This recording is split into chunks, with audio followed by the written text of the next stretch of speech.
கோயில் திருப்பணிகள் செய்யக்கூடியவர்கள் அவர்கள். நிறைய ஆன்மீக வழிபாடுகள் செய்யக்கூடியவர்கள் அவங்க. ஆன்மீகத்தை பற்றி மக்களுக்கு சொல்லிக் கொடுப்பவர்களும் அவர்களே. அதனால குரு பகவானின் ஆதிக்கத்தில் பெற்றவர்கள் சிறந்த பண்பு, சிறந்த குணம், நல்ல கல்வி, நல்ல தேர்ச்சி. அதிகமான நபர்கள் அரசாங்கத்தில் இருப்பதற்கான வாய்ப்புகள் இருக்கிறது. நான் அறிந்திருக்கிறேன். ஆகவே பக்தியுடனும் வாழக்கூடியவர்கள், நல்ல இல்லற வாழ்க்கை அமையக்கூடியவர்கள், நல்ல குழந்தை பேறு உள்ளவர்கள், அவர்கள் பிறக்கின்ற குழந்தைகள் சிறந்த குணவான்களாகவே குழந்தைகள் பிறக்கும். அவர்களுக்கு அமையக்கூடிய மன வாழ்க்கை என்பதும் சிறப்பாக இருக்கும்.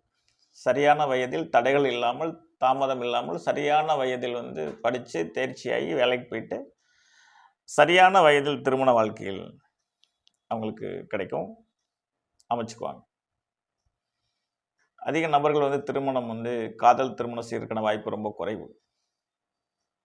99% பேருக்கு நிச்சயிக்கப்பட்ட திருமணங்களாக இருக்கும். மற்றபடி தேதி, திசை இந்த மாதிரி ஒரு அமைப்பு மாறுமானால் காதல் திருமணத்துக்கான சற்று வாய்ப்பு உண்டு. ஆகவே தனுசு ராசி, தனுசு லக்கணத்தில் பிறந்தவர்கள் சிறந்த பண்பாளர்கள் அப்படிங்கிற ஒரு குணத்தோடு சொல்லிட்டு, அடுத்த ஒரு பதிவில் உங்களோட சந்திக்கும் வரை நன்றி கூறி விடைபெறுகிறேன். நன்றி, வணக்கம், வாழ்க வளமுடன்.